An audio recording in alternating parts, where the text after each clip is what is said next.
Hello नमस्कार दोस्तों, मैं अनुज वर्मा आप सभी लोगों का स्टडी 81 पर स्वागत करता हूं। आज हमारा टॉपिक है संघ, जो है हमारा एसके हेलमैंथीज संघ। आज हम सीखेंगे एसके हेलमैंथीज संघ। पीछे हमने सीख लिए थे प्रोटोजोआ के बारे में और टैपवार्म के बारे में। ये सारी चीज़ें हमने पिछले वीडियो में सीख ली थी। आज हम सीखेंगे इसके हेलमैंथीज संघ के बारे में। देखो, इसे नेमेटोडा भी कहते हैं। इसकी आकृति गोल क्रीम की होती है। आकृति इसकी गोल क्रीम की होती है। इनका शरीर अनुप्रस्थ काट में गोलाकार या इनमें खंडों का अभाव रहता है। देखो, इनका शरीर क्या रहता है? अनुप्रस्थ काट में गोलाकार रहता है और इनमें खंडों का अभाव रहता है। लगभग में आकार इस साइड का होता है, इस आकार का लगभग में। फिर देखो, ये जंतु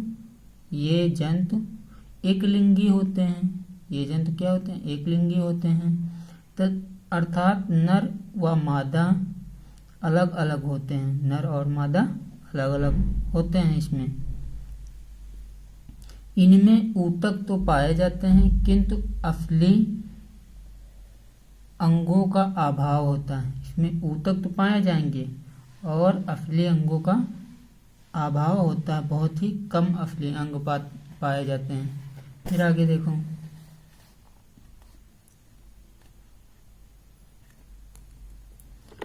आहार नाल पूर्ण होता है।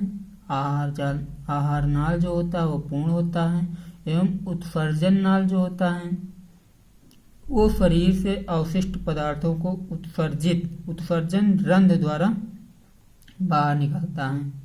और जो उत्सर्जन नाल होता है तो शरीर के अवशिष्ट पदार्थों को उत्सर्जन रंध्र के द्वारा वो बाहर निकाल देता है। अब देखो, खतरा क्या है इससे? डेंजर खतरा इससे क्या है? तो इन्हें बीमारी फैलाने वाले परजीवी क्रिम के रूप में जाना जाता है।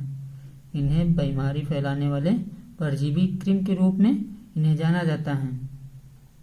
जैसे हाथी पांव बीमारी हो गई।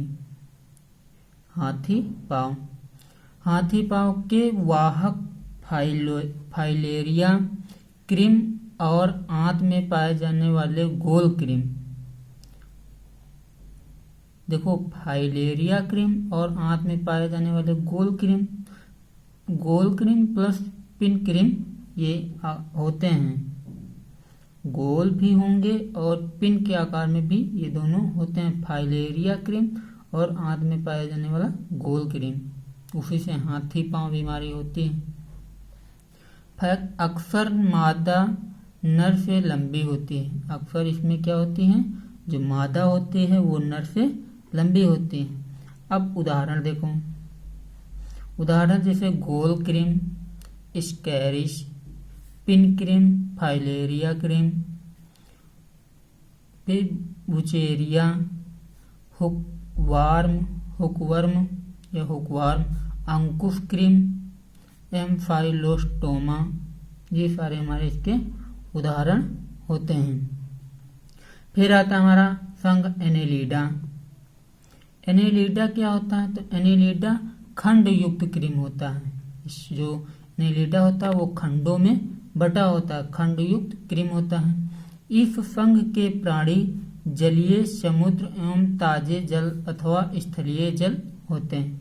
और इस संघ के प्राणी क्या होते हैं? जलीय, समुद्र एवं ताजे जल में भी होते हैं, जलीय भी होते हैं अथवा स्थलीय भी ये होते हैं। इस तरह के प्राणी ये स्वतंत्र जीवी और परजीवी होते हैं। ये क्या होते हैं? स्वतंत्र जीवी भी होंगे और परजीवी भी होते हैं।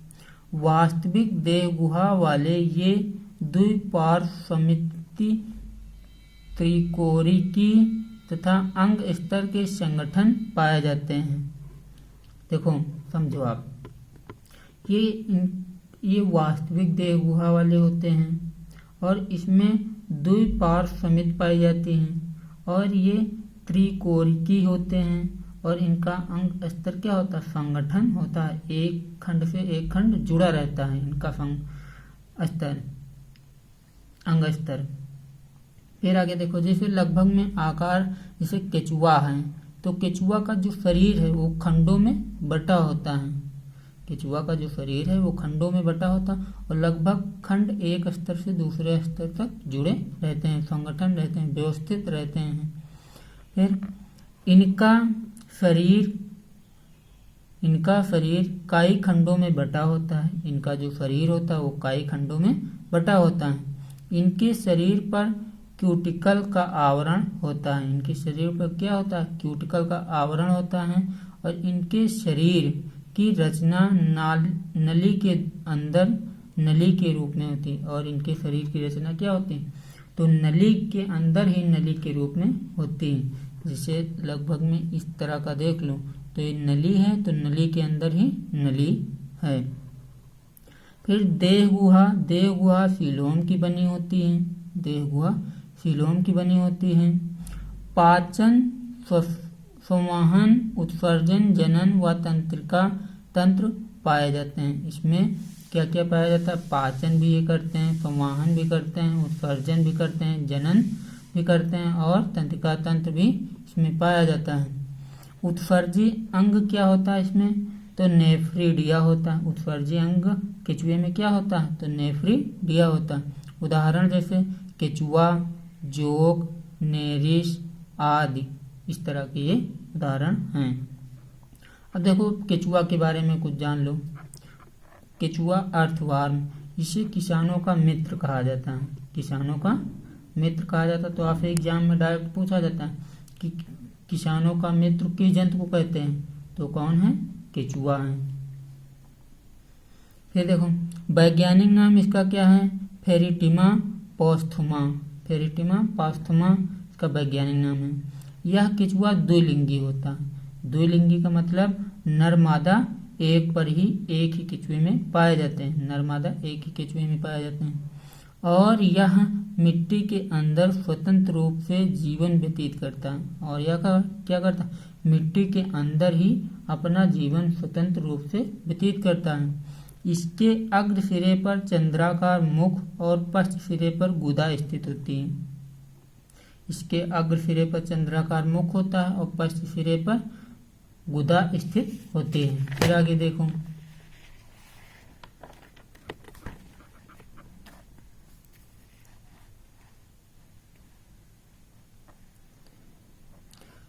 केचुए के मुख के ऊपर एक छोटी गोल रचना होती है जिसे मुखाग्र कहते हैं, प्रोस्टोमियम कहते हैं।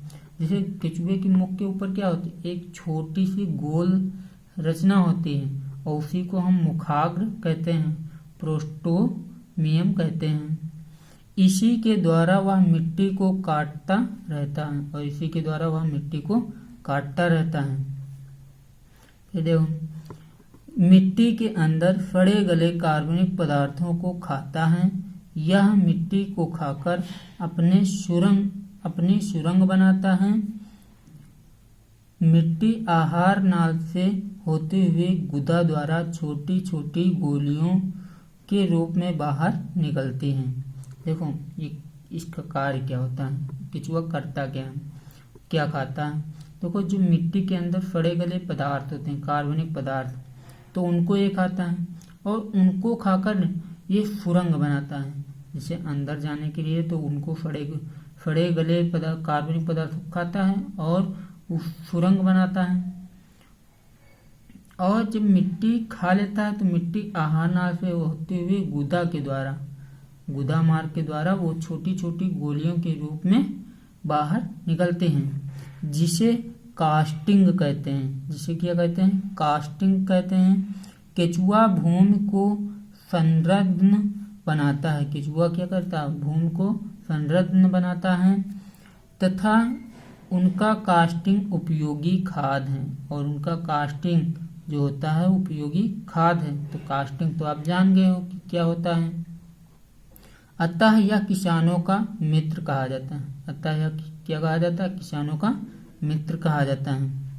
फिर देखो, नेरिश में नर तथा मादा अलग होते हैं, परंतु केचुआ तथा जोंक में नर मादा पृथक नहीं होते। देखो, जो नेरिश होता है जंतु, उसमें नर मादा अलग होते हैं, और जो केचुआ होता है, जोंक होता है, उसमें नर मादा अलग नहीं होते हैं। फिर आता है हमारा आर्थ्रोपोडा। आर्थ्रोपोडा के बारे में देखो, यह प्राणी जगत का सबसे बड़ा संघ है। यह क्या है, प्राणी जगत का सबसे बड़ा संघ है। पृथ्वी पर लगभग 2/3 जात आर्थ्रोपोडा की हैं। पृथ्वी पर लगभग 2/3 जात किसकी हैं, आर्थ्रोपोडा की हैं। इन जंतुओं का शरीर खंड युक्त तथा टांगे जोरदार होती हैं।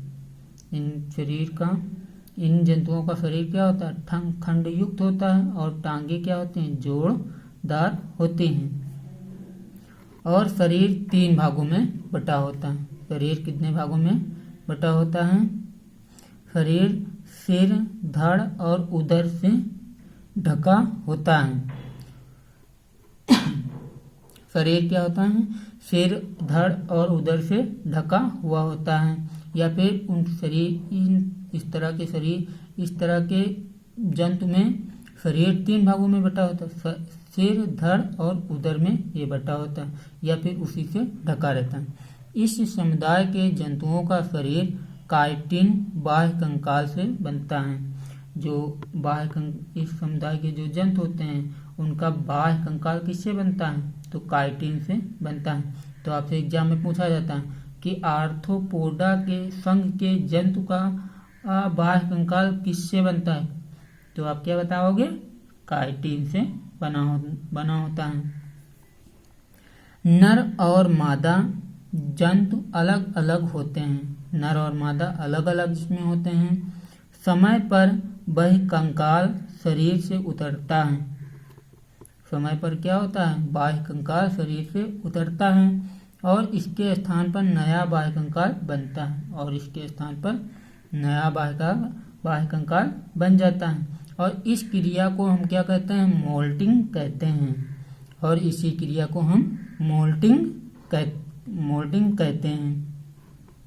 शरीर के प्रत्येक खंड में एक एक जोड़ी बहुखंडीय उपांग होते हैं। शरीर की प्रत्येक जोड़ी में क्या होता है, एक एक जोड़ी बहुखंडीय उपांग होते हैं। उपांग का मतलब जैसे पैर होते हैं।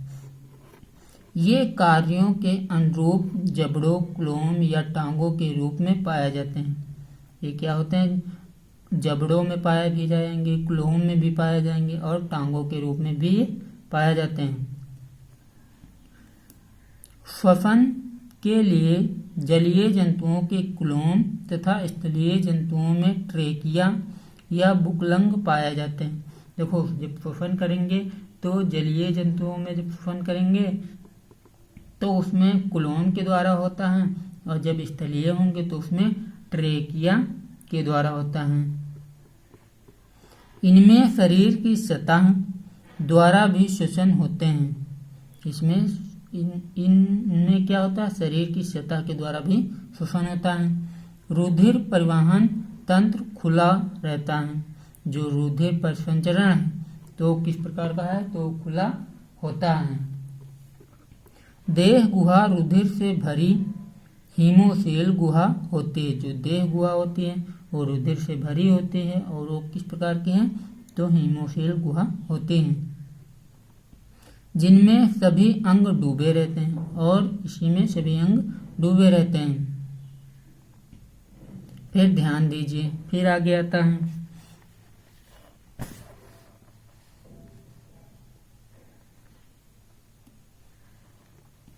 रुधिर वाहिकाओं में नहीं बहता है। रुधिर वाहिकाओं में नहीं बहता है, बल्कि देह गुहा ही रक्त से भरी रहती है। बल्कि क्या रहती है, देह गुहा ही रक्त से भरी रहती है।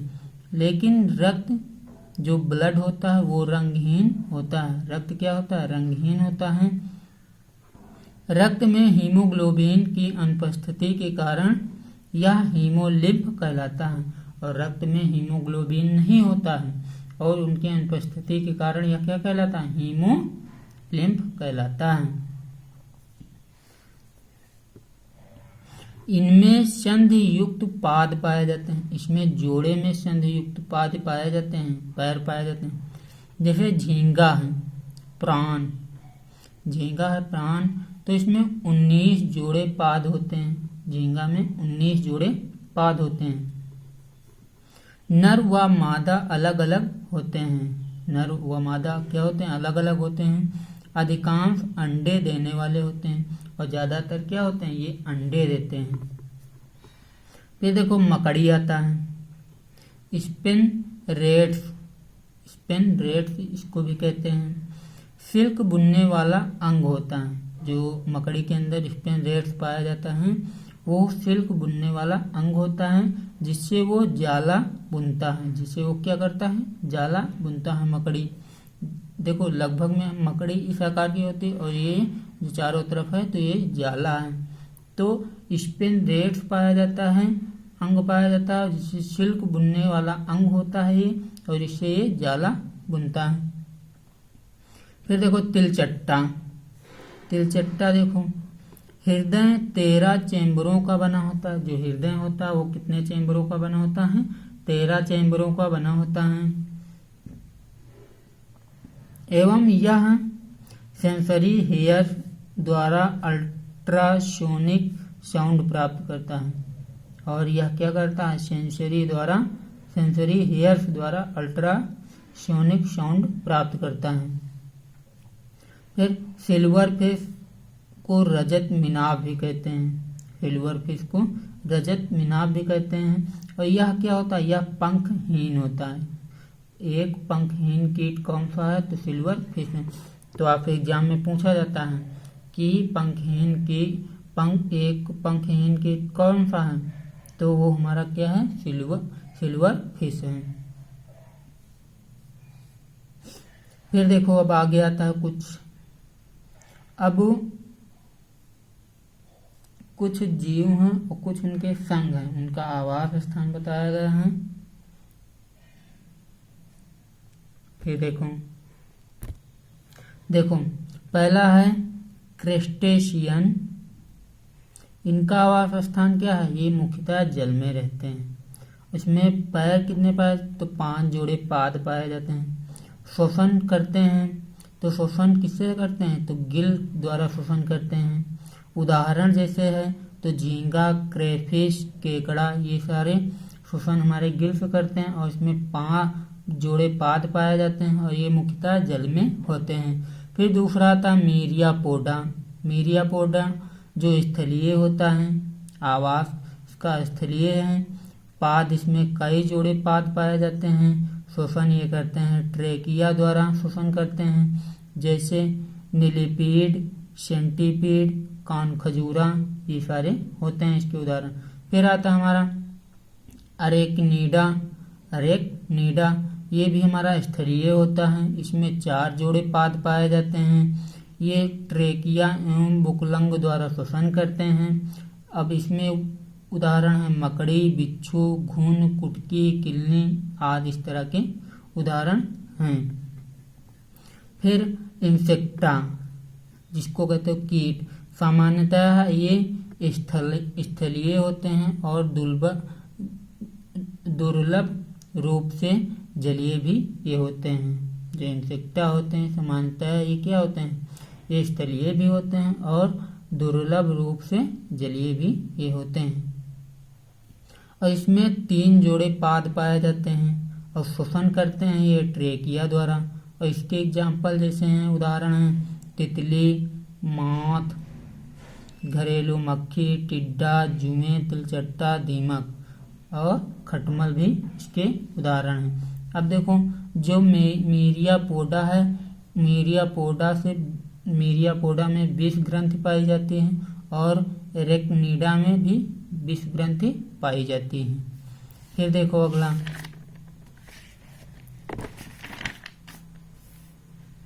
बस थोड़ा सा और बचा है।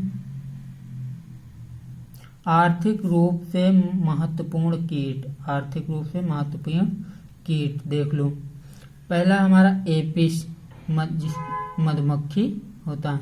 दूसरा बॉम्बिक्स रेशम कीट। तीसरा होता है लेसिफर लाख कीट। इनके बारे में ये होते हैं आर्थिक रूप से महत्वपूर्ण कीट। ये एपिस, बॉम्बिक्स और लेसिफर। रोगवाहक कीट देखो, रोगवाहक कीट और बीमारी उनसे देख लो। पहला हमारा घरेलू मक्खी। घरेलू मक्खी से कौन कौन बीमारी होती है? तो वो हमको टाइफाइड हो जाएगा, हैजा हो जाएगा, कॉलरा जिसको कहते हैं, डायरिया हो सकता है। फिर दूसरा है रेड फ्ली, इससे ब्यूबोनिक प्लेग हो सकता है। फिर तीसरा है सैंड फ्लाई, जिसे कालाजार भी हो सकता है। सैंड फ्लाई से कालाजार बीमारी भी हो सकती है। तीसरा है सीसी मक्खी, यह अफ्रीकियन स्लीपिंग सिकनेस बीमारी इससे हो सकती है। अफ्रीकियन स्लीपिंग सिकनेस बीमारी इससे हो सकती है। पांचवा है मच्छर। मच्छर से मलेरिया, एनाफ्लीज मच्छर से मलेरिया, डेंगू, चिकुनगुनिया, जापानी इंसेफेलाइटिस, पीला ज्वर, एंडीज मच्छर, फाइलेरियसिस या क्यूलेक्स मच्छर से ये सारी बीमारियां हो सकती हैं। फिर आता है बेड बग जिससे टाइफस बुखार हो सकता है। तो ये हमारे कुछ मच्छर हैं, रोगवाहक कीट हैं, और उनसे जो बीमारियां हो सकती हैं वो सारी हमने बता दिए। फिर आता है हमारा संघ मोलास्का। मोलास्का संघ के बारे में देखो। मोलास्का संघ यह जंतु जगत का दूसरा सबसे बड़ा संघ है। जंतु जगत का दूसरा सबसे बड़ा संघ है। ये प्राणी स्थलीय, जलीय, लवणीय, अलवणीय होते हैं। ये प्राणी क्या होते हैं? स्थलीय होते हैं, जलीय होते हैं, लवणीय होते हैं, अलवणीय भी होते हैं। और मोलस्का वाले जंतु का शरीर कोमल शरीर होता है। मोलस्का वाले जंतुओं का शरीर क्या होता है? कोमल होता है।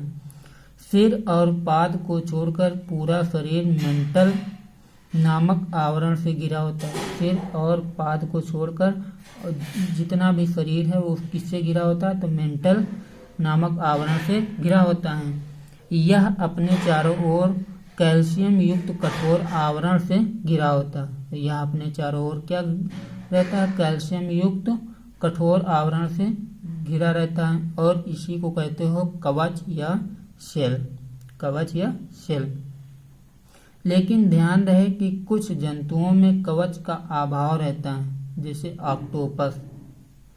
कुछ जंतुओं में क्या रहता है? कवच का अभाव रहता है। एग्जाम्पल है ऑक्टोपस। इनमें प्रचलन हेतु एक चपटा, चौड़ा एवं पेशी युक्त पाद होता है। इसमें प्रचलन के लिए क्या होता है? एक चपटा, चौड़ा एवं पेशी युक्त पाद होता है। रुधिर प्राय रंगहीन होता है। इसमें रुधिर प्राय रंगहीन होता है, उसका कोई रंग नहीं होता है। लेकिन कुछ जंतुओं का रुधिर नीला हरा भी होता है, और कुछ जंतुओं का रुधिर क्या होता है? नीला और हरा भी होता है। फिर देखो श्वसन गिल्स वायु कोशों द्वारा होता है। जो श्वसन होता है वो गिल्स या फिर वायु कोशों के द्वारा होता है। ये अधिकांशतः एक लिंगी होते हैं। ये ज्यादातर क्या होते हैं? एक लिंगी होते हैं। अब और एग्जाम्पल देखते हैं। जैसे घोंघा हो गया, सीपी हो गया, कौड़ी, सीपिया, शंख, ऑक्टोपस, यूनोपाल, आइस्टर, स्क्विडिश, डेंटेलियम, लेमेलिडेस, नॉटिल्स, काइटिन आदि इस तरह के ये सारे हमारे जंतु होते हैं। अब देखो इसमें जो कुछ इम्पोर्टेंट है उनके बारे में आपको बताते हैं। पहला हमारा घोंघा, जिसको पाइला कहते हैं। घोंघा जिसको पिला या पाइला कहते हैं। यह गड्ढों, पोखरों तथा तालाबों में पाया जाता है। ये कहाँ पाया जाता है? गड्ढों, पोखरों और तालाबों में पाया जाता है। इनका शरीर कुंडलित होता है। इनका शरीर क्या होता है? कुंडलित होता है, जो कठोर कवच से ढका रहता है। जो क्या रहता है, कठोर कवच से ढका रहता है। यह एक शाकाहारी जीव होता है, यह एक शाकाहारी जीव होता है जो जलीय पौधों के ऊपर अपना जीवन निर्वाह करता है। ये क्या करता है, ये जलीय पौधों के ऊपर अपना पूरा जीवन निर्वाह करता है। दो जोड़ी स्पर्शक लगे होते हैं, दो जोड़ी क्या लगे होते हैं, स्पर्शक लगे होते हैं। यह एक लिंगी जंतु होता है, यह क्या होता है, एक लिंगी जंतु होता है। फिर दूसरा था सीप, यूनियो, सीप या फिर यूनियो। यह गड्ढों, तालाबों की कीचड़ तथा बालू में मिलता है। यह मांसाहारी जंतु होता है। श्वसन इसमें गिल्फ द्वारा होता है। सीप कहाँ पाया जाता है, गड्ढों, तालाबों की कीचड़ में या बालू में मिलता है, पाया जाता है, और यह मांसाहारी होता है और इसमें श्वसन गिल्फ द्वारा होता है। फिर अगला था सीपिया, इसे कुटुल फिश भी कहते हैं, इसे कुटुल फिश भी कहते हैं। यह समुद्रों में पाई जाती है, सीपिया समुद्रों में पाई जाती हैं। सिर पर मुख, 2 आंखें तथा 10 जोड़ी भुजाएं होती हैं जो चूसक का कार्य करते हैं। सिर पर क्या होता है, मुख होता है, 2 आंखें होते हैं और 10 जोड़ी भुजाएं होती हैं जो चूसक का कार्य करते हैं। इसके शरीर में स्याही ग्रंथि पाई जाती है, इसके शरीर में क्या पाया जाता है, स्याही ग्रंथि पाई जाती है। फिर देखो, फिर आता है ऑक्टोपस। ऑक्टोपस समुद्री मांसाहारी जंतु होता है। ऑक्टोपस क्या होता है, समुद्री मांसाहारी जंतु होता है। यह कवच विहीन होता है, इसमें कवच नहीं होता है, अर्थात यह मृदकवची होता है, मृदकवची होता है। इसे डेविल फिश भी कहते हैं, इसे डेविल फिश भी कहते हैं। यह एक सिफेलोपोड मोलास्का है, यह एक क्या है, सिफेलोपोड मोलास्का है। इसकी 8 भुजाएं होती हैं जो चूसक का कार्य करती हैं। इसकी कितनी भुजाएं होती हैं, 8 भुजाएं होती हैं जो चूसक का कार्य करते हैं, जो कई मीटर लंबी होती हैं, जो कई मीटर क्या होती हैं, लंबी होती हैं। बस यहीं पर हमारा टॉपिक समाप्त हो जाता है जंतुओं के वर्गीकरण के बारे में। अगर आप लोगों को मेरा वीडियो अच्छा लगा हो तो प्लीज़ इसको लाइक करें, शेयर करें, कमेंट करें, सब्सक्राइब कर लें, बेल आइकन का बटन ज़रूर से दबा दें। जय Hind, thank you so much.